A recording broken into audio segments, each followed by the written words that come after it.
Hello and welcome back to VFX with Natron.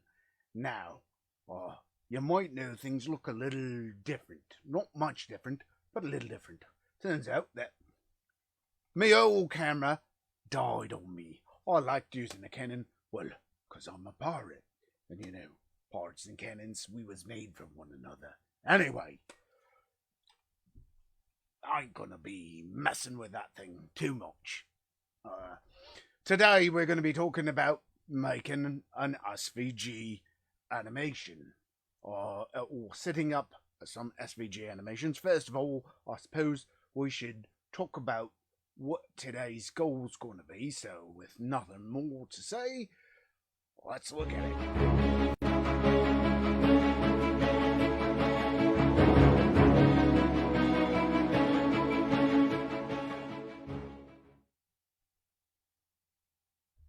Alright, so that's what our goal is today. So let's pop over into Natron. Except we're not going to actually be in Natron. We're going to be in Inkscape. Now, the reason I'm in Inkscape is because Inkscape is an open source SVG program. And a lot of people want to know how to set up Inkscape to make graphics for Natron work. So what we're going to do is we're going to go first set it up, because let's face it, this doesn't look anything like Natron in any way, shape or form. Oh, and by the way, if my video happens to cut out, I apologize. This camera, the reason I haven't used this one in the past is because it tends to overheat after a little while. So if I disappear and all the screen goes black, you'll know why. But the live stream will continue even without the camera itself. Alright. So first thing is, this is not Natron, this is Inkscape 1.0. It just got released not too long ago, and one of the things that we got to do is it's not really catered towards looking like Natron. Natron, if we look at it, it's nice and it's got this dark grayish color with a black background, very catered towards video in low light. Whereas this is bright. It's set up initially for people who work with paper. So, we're going to set it up so that it looks more like Natron. So, first thing we need to do is we're going to go into our preferences, which is in the edit menu, and go to the preferences. And we're going to go over to our themes. And we're going to use, first thing we're going to do is we're going to check this dark theme here. And I'm going to change the icon set because the icon set looks awful. The default ones look awful under this. I'm going to change it to multicolor. I like the multicolor. It's new. I think it looks good with this. So that's the first thing. Second problem we have is the background isn't looking very good. So we're going to go into our document properties, where if we click on this over here on the right hand side and go down, there's document properties, and we pull this up and we see all this stuff. Oh, I've already got it set up. Oh, I fudged. Well, normally these video settings here are not here. It normally defaults to 4K. In fact, it still is defaulting to it normally defaults to, where is it, A4, which is what it's set up to.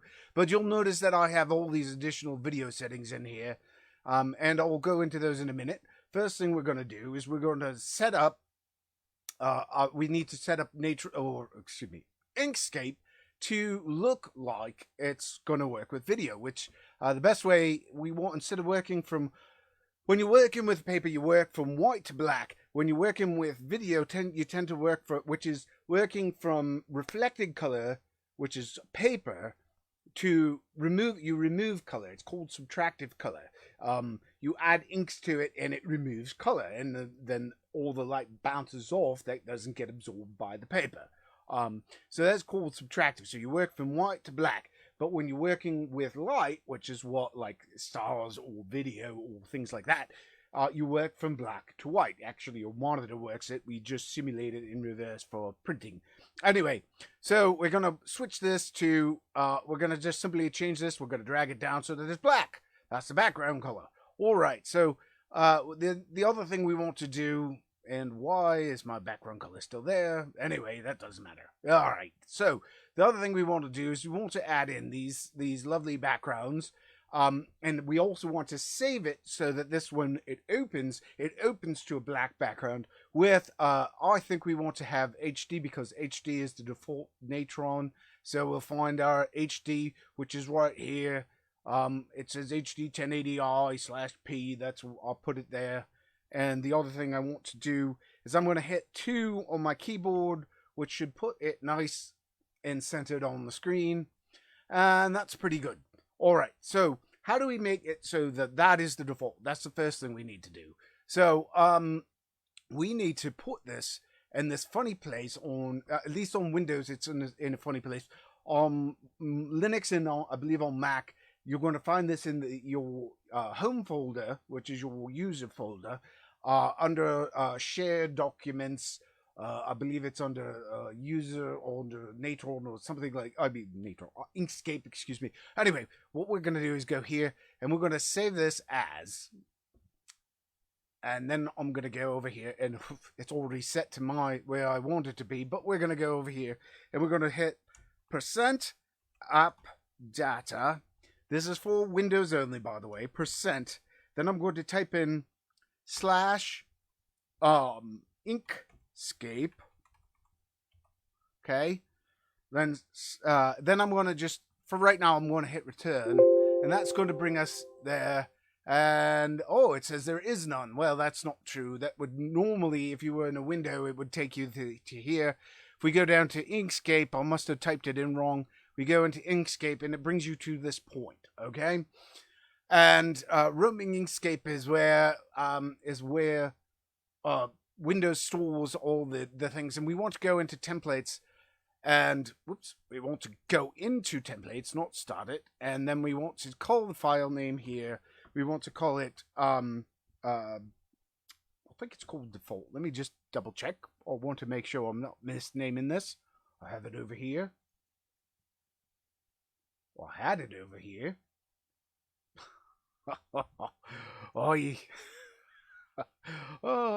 I just am so well prepared. All right. I think it's just called default. DEFAULT. Default.svg. This may change. I'm not sure. Yes, I'm still on the screen. This may change based off of your country. You may have to change it, but the default.svg, if you save it, then you close Inkscape and you reopen it. Now that we've saved it, I'm going to just open it again. Whoops, I opened the wrong one. I have multiple copies. This is an old version. I'm going to open the correct one.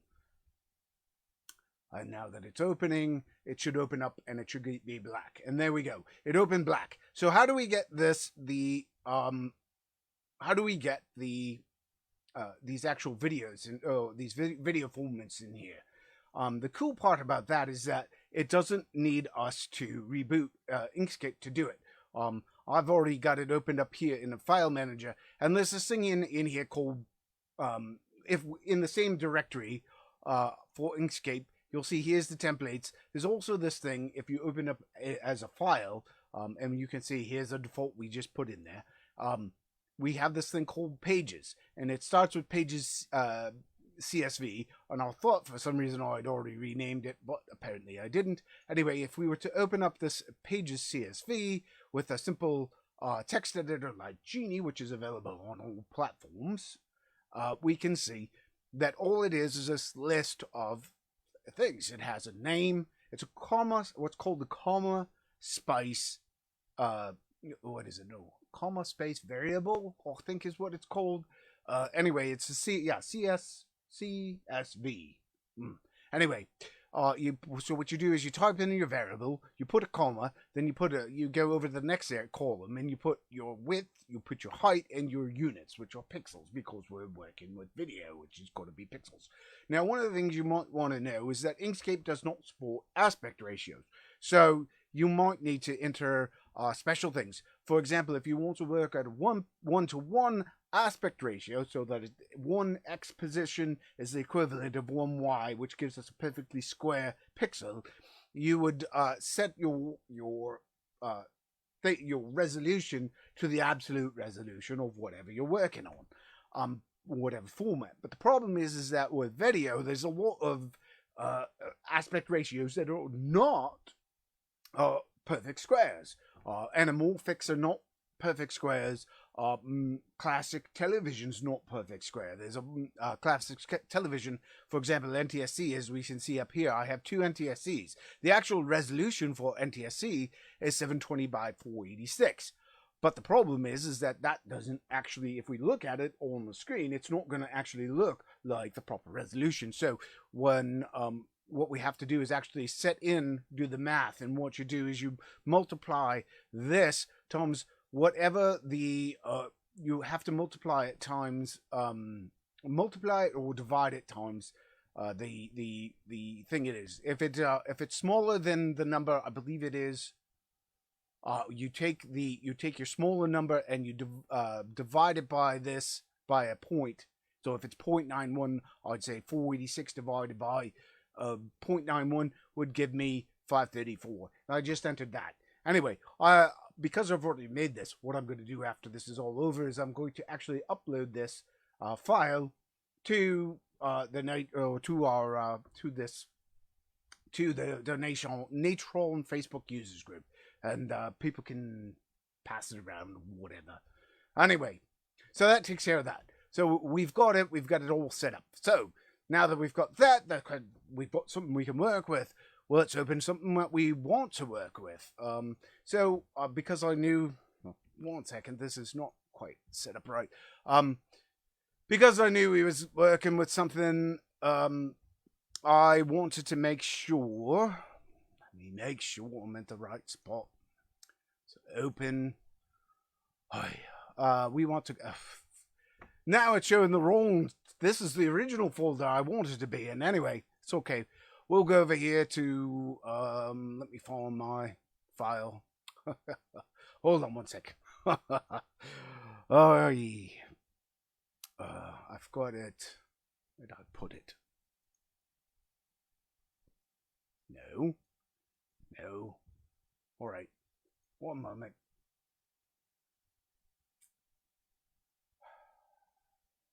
To find my, there it is.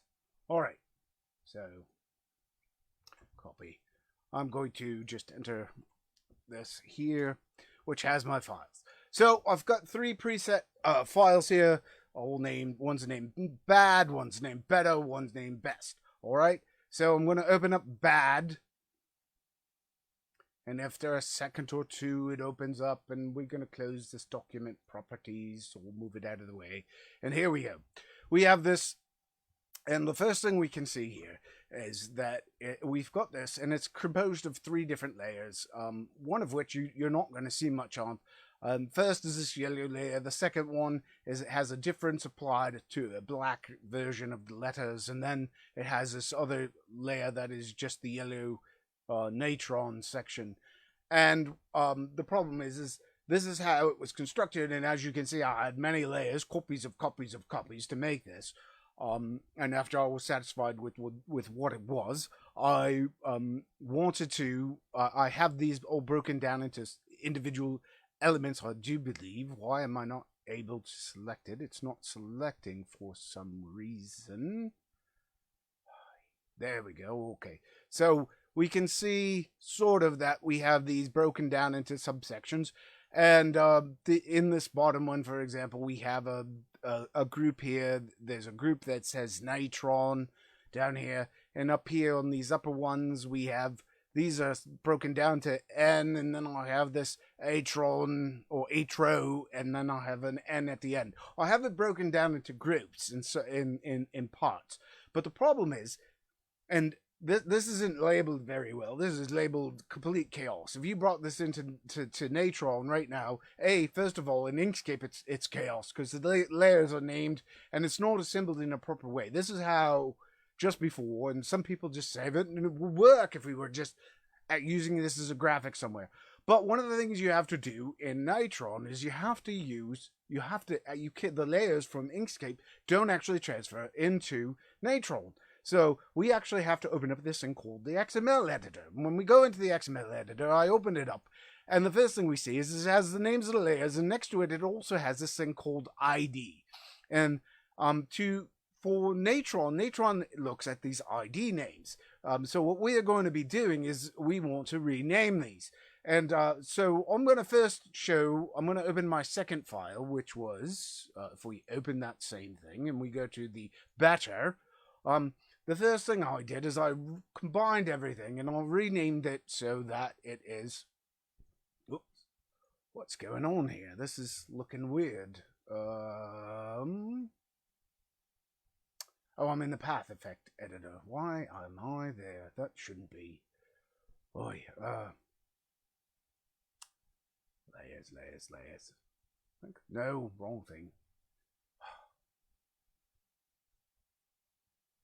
Group. Oh, I usually just have it open. Let's look at layers. Why is this not? I swear my PC hates me. What's going on? Alright, we're going to close that. We're going to close this, close that. I'm going to just close this. Come on. I don't want to save it. I want to reopen that. These things work perfectly, by the way. I don't know. Somehow when you turn on live streaming, it changes things. Anyway, you know what? I bet I can just bring this over here. Nope. I don't want to do that. File. Open. It should just open. Better. There we go. The layer's open that time. Anyhow, okay. So here we are. We are in better. You'll notice I combined it all into one. I've done all the maintenance to it, but it's still, and I've named the layer correctly. But if I go into my XML, I still haven't named any of the stuff correctly. I still have it named logo, for example. So I would want to go in here and rename this. What I would do is have it selected in here. When I select it, why is it not selecting correctly? There we go. When you select it and you're not live streaming, if you select it and you double click in the ID field, you can rename it. And for example, I would just sit here and I would type in logo, and that will give me the logo for it. And I've renamed the ID to logo. All right. Now, here's the trick. With Inkscape, layer names can be named anything. You can have duplicates of layer names, but with IDs, you cannot. And if you rename an ID, two IDs to the exact same thing, one of them will disappear, and you'll have a heck of a time trying to track it down again afterwards. And you don't want to do it. It's nightmarish and terrible. So be very, very, very careful when you go around naming things. And you'll see here that one of the other things I did before, all my objects were named into different things, or on different layers and so forth, and in different groups. Here I have all the different parts broken down, and when I select a part, you can see that it shows me the path and so forth. And so, for example, I'll give you some examples of what I would do here. I would select this. This is the first N. Now, I have multiple N's here that I'm going to be animating. And by the way, I know I'm not going to be animating the ATRO they're going to be moving as a unit. So I'm not going to be animating those, or I'm going to name that what it is. But for these two N's, I'm going to name them separate. So here, I'm going to name this one. I've got this one selected. I'm going to go up to ID. I'm just going to call it N1. Okay, and that way I know it's the first N. Then I'll go to the second one and I'll call it N2. All right, and then here, this is the H row, so I'll call that H row. And then here, because I don't have another H row, I'm not going to add a 1 at the end. Though if you did, or you didn't know, so this is what is this? Is that no? Wait a minute. That's weird. I want to make sure I've got the right thing. Aha! Okay, so this is a group. Okay? This ID here is a group. So this is, I decided I wasn't positive when I wanted to do this animation, if I wanted to animate each individual letter, or if I wanted to animate the whole thing as a whole. Sometimes you might want to do that. So it's good to remember if you're working with a group. It tells us down here, it actually should tell us down here that this is a, oh no, this isn't the group. or take it back. I decided afterwards, I wasn't gonna. This is not the group. This is the curve going across the top. All right. So where's our ID? This is the. It's not working. There we go. This is our arc. It didn't take. Arc. Anyway, arch. Excuse me. And we go on, so on and so forth. So till we wind up with something that looks like. And I'm going to close this because it's not working right. Close without saving. Oh yeah, just give it a sec. Till we get something that looks like our best, which is, we'll open best.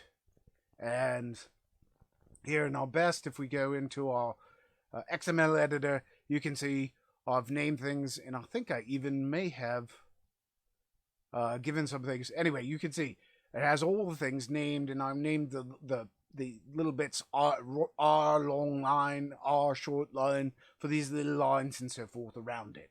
All right. So now you save that out. We have it. I try to keep your groups to a minimum. The purpose of groups, the whole reason you want to keep groups around, groups and layers, is so that, and I highly recommend. If you're going to work with things, I personally like keeping things in layers over groups, because you can put groups layers inside of other layers, inside of Inkscape.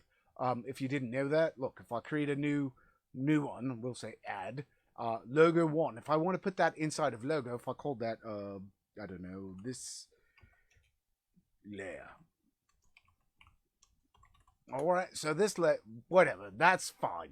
If I want to put that inside of the logo, I can just drag it over it, or at least it should. It's not letting me for some silly reason because I'm demoing it. And of course, Natron, I mean, my computer, I swear these things work. If you drag a layer, you can drag layers into other layers in Inkscape. I don't know why it's not working for this demo. It works, trust me. It just doesn't want to work right now. Anyways, if you can do that, do that. Just don't do it during a live stream, apparently. Alright, so back in Inkscape. I mean, now I'm calling Natron Inkscape. I'll just button that nose in. Alright. So back here. We have our best SVG. I'm going to just drag that in. I'll have it open over here. I'm going to put it in. And here it is. It's in. We have it. We have all the parts. We want to animate this. And a big problem a lot of people have is understanding the fact that you can break things down. If your SVG gets really, really, really big, this can be problematic. And you're going to see why. Natron doesn't show you things in any form of hierarchy. Sometimes if you're doing things and you can't identify them by the name, you should, if you want to define something as a layer, you should put layer in the name itself. And I'll show you how you do that. All right. So first of all, a lot of people know you can access, if we put a shuffle node in here. There we go. Shuffle node. Shuffle node is a way a lot of people are used to picking out our layers, but you don't have to do it in shuffle node. Here we go. Here's our layers right here. If I select N1, there's our N1, which is not coming out. Why is N1 not coming out on my RGB? Because that's my output layer. I don't want my output layer. I want my output component, which looks a lot different. And oh my goodness, it's just a pain in the butt. All right, you would select it here. We'd find N1 and we'd go, oh gosh, there's my N1. All right, it set the other ones automatically. Pain in the rumpus. Don't do it this way. All right, I don't use that really much. What you really want to do 90% of the time is you want to hit T for a transform node, okay? You say transform node? Oh, I didn't know you could do transform node. Of course you can use a transform node. But the trick to this transform node is you want to uncheck this all planes, okay? Because the key is you don't want to change your output layer. You want to change your source layer. So here in my source layers, I go down and I have a much more reasonable list. So I go to N, there's my N. All right, I got my N. What am I going to do with my N? Well, for right now, the first thing I want to do is name this transform, because I don't want this. I don't want to forget what it is. So I go over to my node tab. I'll put in N1 so that I know that it is the N that I'm going to be transforming. Then I'm going to go ahead in time. I don't care how far. I'm going to just go up to, we're going to go, I always set this to 24. I'm going to bip ahead. I'm going to set a key for all dimensions here. And then I'm going to go ahead a few frames. Probably, that's good enough. Doesn't matter. This is a demo. So we're going to back this off. We'll go back minus 100 for right now, because I want to use, whoa, I went to 1000, not 100, 100, and with it minus 100, I can go back. All right, so actually, I don't want it to be minus 100 here. I want it to be 0. I want to go back to my original frame. Here at the beginning, I want to go minus 100, so we'll go back minus 100, minus 200, 300, 600, minus 600. Perfect. That's where our first thing is going to go. Next one, I'm going to just copy this. Why? Because I don't feel like redoing things. I need to merge these two because, well, I have two animations now, right? I'm going to, so I'm going to put a merge node down. I'm going to connect A. It doesn't matter which one goes into where. Then I'm going to put the output of this. Now you'll notice that they're both off the screen at this point. And they're both, when I go ahead in time to pass the point where they were animated to, we only see the one end. Well, that's because here in my source layer, both of these are the same thing. So I'm going to just switch this one to N2. And there's my second one. Well, now that I've got my animation, I want to, for N2, I'm going to go back. I'm going to go over to that. And I'm going to say, well, I don't want it to go to minus 600. I actually probably want to go in the other direction. So let's go. Let's see what happens. Let's go forward. Okay, we're going to go, 600 in the other direction. Looks good. Let's make sure. Sure, that'll work. Now, I'm actually going to take these one notch further, 100 further, just because I also want to do this effect. Well, you know what? We'll do it afterwards. It doesn't matter. This is, it might be useful to point out that if you're going to do transformations afterwards, if you're going to move everything as a whole, you want to do your transformation after this. So one of the things after our merge we're going to want to do is add a card 3D. So I'm going to put here a card 3D. Why? Because I don't know if I want to do more than just move it forward or backwards. I might want to twirl it. But card 3D, as you know, when I'm moving things in perspective, I like using card 3D because it gives us the most natural motion. It gives us true 3D. So I'm going to move ahead, and I'm going to take this back just one notch. So it's back, and that's what my normal space is going to be. And I'm going to start it off at the beginning of my animation. I'm going to set a key for that, and then at the end of my animation, because, oh, by the way, you'll notice we also have both the ends in here, which is, those are my two widest letters, so that's what I'm using as my reference point. You'll notice we can see them now, which is why I'm showing the card 3D at this point. So I'm going to go to the end of my sequence, because I'm having the whole thing zoom in over the course of the entire 240 frames. I'm going to take this down from -1 to 0. All right, so it goes from -1 -1.1 to 1 over the course of the animation, and that is going to have the bits fly in. But we need to, of course, back at the beginning of this means at the beginning of the animation, we really want those ends further away. So we're going to have to obviously edit them. So for now, what I'm going to do is go to the end and just eliminate this keyframe from the, I'm going to remove this key from my card 3D node, because I want to make sure everything starts off the screen. So I want to be zoomed in as far as I can, and when it all comes together, it's going to naturally come together and be on the screen. So always start at your furthest away point that's visible. If it's way off the screen, anyway, I don't want to dwell on that. So let's go back to our original animations and fix these. Let's go back to the beginning. Let's go back keyframe. That's the end keyframe. First keyframe. All right, here's our first keyframe. We're going to just keep dropping this back until I'm going to just do 10s until it's just off the frame. Looks like 700 works there. Grab this one, 600. Scroll it up. We get about 680 there. That's perfect. We're going to rework the timing after it's all done. We don't have to do this now. Right now, I'm just focusing on getting my animations made. All right, I'm going to copy this, go to my next bit, throw this into this next part. Grab that. I'm going to come back to the end. I'm going to tell it that I don't want it to be this. I want it to be my intro. The intro, I'm going to have it go up. We need to rename these. For transform this one here, let's make sure I've got the right one. This is the problem. I didn't do it when I should have. I think this one is my N. What's going on here? Oh, this is showing. That's weird. Why is the card 3D showing it out? Well, that's not right. Anyway, let's...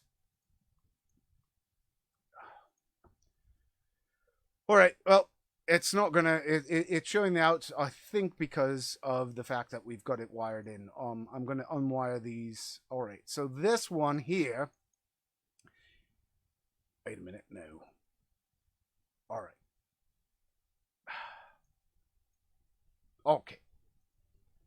We're going to just, for the moment, this is why we do it at the first. This is N1. All right, that's properly named. This is N2. Go to node. We should have changed that to 2. This should be atro. Okay, that way we know it. And it doesn't matter now. Now we're organized. Doesn't matter which order again. Just get those in there. All right, atro. For the atro, go back to our controls. Go back to the beginning. We're going to remove this. We're going to remove this key. We're going to we can set a key here. We're going to take the Y. This is going to be, I believe it's a positive number. So we'll just go up. Yep, it's positive. So we'll just go up. It doesn't matter. I like moving things rapidly. That's good. 831. That's good enough. So there we go. We've got that one done. Next, Alt copy. We're going to put this into there. We're going to rename it. First thing, we make sure that this is the next thing. Oh, wait. Before we go name it, we need to pick out what our next thing is going to be. This is going to be the arch. So we want to name it. So it's arch. And then we go over here. Grab A3. Go here. Grab that. It's good. Go back to the beginning, back to the end. Did I tell it?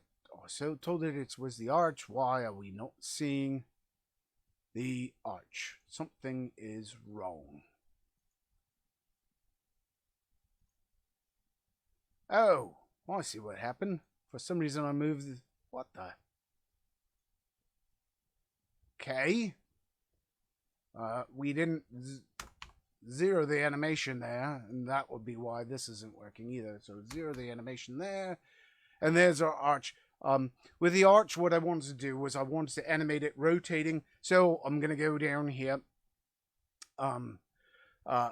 All right, to rotate something, obviously we need to adjust its pivot point. Now I could do this in Natron, in Inkscape itself, and then change it, but you can do it just as easy inside of Natron by just taking this, and we'll knock it down. This may be off. I'm going to apologize if I'm off a little bit. I know I had to set that to like that, and then I think I wound up with, I think it was -140 was where I wound up in my original one. So I'm going to sit here. For this one, I'm going to set a key on my rotation, and I'm going to eliminate make sure I'm on the right thing. This is arc. All right. We want to also go back to remove the I want to remove the key, not the animation, the key, just the key. Go forward for that one frame. Oops, we want to go back, excuse me. And we're going to here rotate around. We want to rotate in a negative till we're we'll go to well, I don't know. We'll go up to a nice we'll give it a nice amount, 40, 140, that'll work. 140 is our animation for that, so it starts at 140 and comes out and comes in like that. There we go. Bam, that's taken care of. Next, we're going to take one of the... I don't want to do the arc again, so I'm going to pull this down. And mind you, we're not going to do the entire thing. This is just teaching you guys how you do the approach. You guys should know from other things how to do the other stuff. All the rest of that animation was opening up the or basically applying what we did in the chiseled font episode. When we did the chiseled font episode, we did the same thing. So anyway, we don't have to actually go any further into this. I'm going to just open up our final project and look at the final project, and we'll open number 4. And I'll resize this because it's not sized properly for this. OBS capture, there we go. All right, so we can see all I did is I had all the different bits going in here. What I did along in here, I'm just going to talk about it quick. I added motion. I linked these all, hard linked them so that that the card 3D controlled motion blur element, so that all I had to do is get the motion blur. And by the way I usually go about that in situations like this when I keep it, I just knock this out by clicking on that, in case you didn't know that works. You do that, you pull up the other one on the other side that you want to link it to. I know I'm going to be dragging from here over to here, and so I just drag and drop it, and that links that to that. All right, so that's how I would do it. All right, and then when I close this, it's going to pop back here, and that becomes my card 3D. So all I have to do is when I flick on my one after linking all those up to it, all I do is I adjust this one to 0, for example, and if I go back to one of these other ones, we can see the motion blur is off. Go back in, and I can turn the motion blur back on for that, for all of them, and there we go, and they're all on.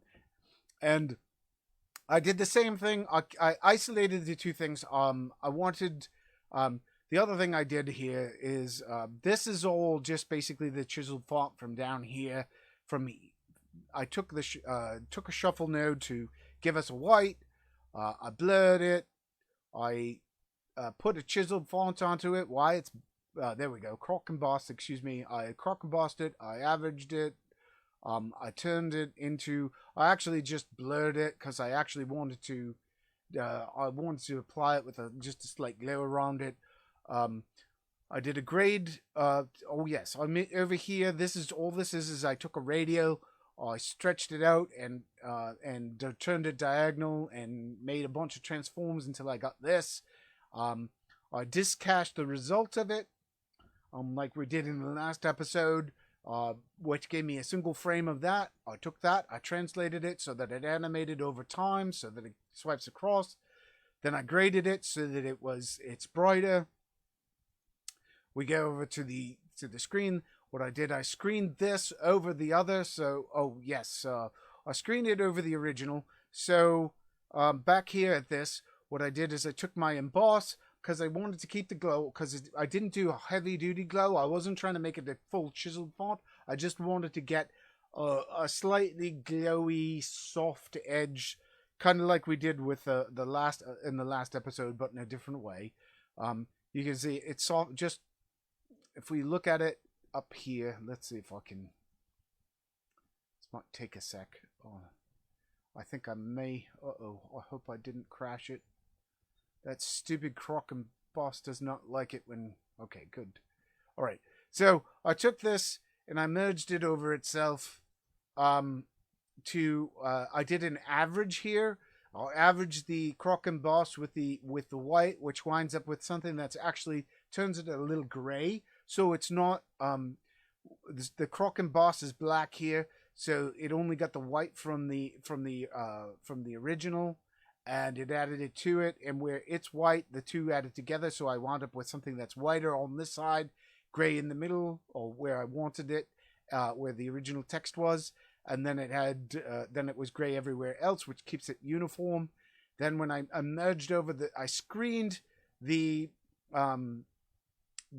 streaks across this by doing a screening across it. It basically brightens it so that it winds up with whiter areas, which gives me. I use a grain merge, which you all saw before. It gives me this nice thing, and I grain merged it with just a green to give it the color. Then I used a fast blur around it because I wanted to get this to be a little softer around the edges, I said. And then I took that fast blur and I superimposed it over on top of itself with the screen. And I think I dropped it. Yeah, I dropped the value of the screen down a bit. This might be. I'm hoping when we get into zooming in on this, I don't recommend zooming in, as I say, on stuff. I hope I haven't frozen anything. It's just doing some calculations. I screened a blurred version of itself over itself. I went in, I changed the alpha to 1 because if we looked back up here at the alpha, we got to wait for Natron to catch up with us. All right, we're ahead of it. There we go. 1. Oops, excuse me. Alpha. Oh, sure. Now it's doing it correctly. Well, I was having a problem. Oh, right. I think I set. Yeah, I set the alpha on the constant to 2. If I had that at 1, I wound up with this. You can see that it's not quite right. And I was like, oh, I'm going to cheat it quick. But then I was like, I don't know that's not going to cause a problem at the end. Better be safe than sorry, so I added the shuffle node just to be on the safe side because I've had Natron backfiring on me. Anyway, but then I applied an FTX glowy with the following settings. I set it to green. I set it so that the glow radius was set to 5, which gives it a glow on all these really hot spots, which makes the very hot areas bleed off a little bit. And then what I did is, because now I pumped a value up above 1 on that constant. I put it up to 2. I've also applied the FDX glowy. I'll put it up to 5. I know that there's a potential here that Natron has exceeded 1. In fact, I can test it easily. If I scroll over this, aha!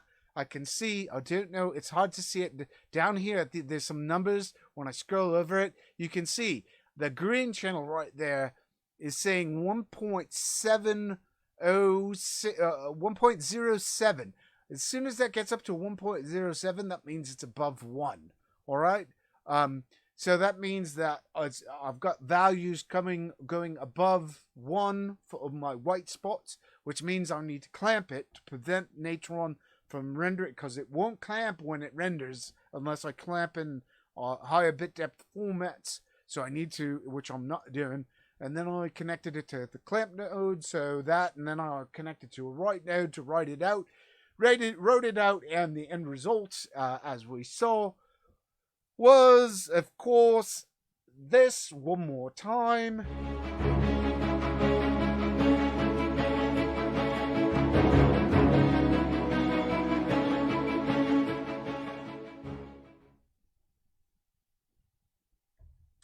And, well, we saw what the result was. I did offset the animations. All that was going into the dope sheet and grabbing the keyframes for any given one and adjusting them in time. I also flattened out, had it so I set all the when they got to their final position on the screen, I set the, here, let's go back for a second to, I want to make sure, whoops, no, sorry. I want to go back here. Let's grab one of those. I just want to pull up one of the animations just to show. So here we've got the T up This is the T. You can see here all the stuff. I didn't bother writing out the full names. I knew that RLL was right long line. That's what it stood for. Right line short, right line long, left line long, left line short. That's what I used there. Anyway, just to point out, you don't have to name everything. You can see pretty much all of the graphs look very similar to this. They'll start at the beginning with a linear, and then they ease when they get to the end to make them slow down as they get to the end of their animations, and that's how he wound up with it. Just so we're positive I've gone over everything, and then the rest are just offset via the dope sheet, grabbing the frames and moving it in time to wherever I want the start or stop to be. Make sure you're working on the right thing. I probably just screwed that up, but I'm not saving this. So there we go. So right, there we go. Everybody, keep on Natroning and have a great day.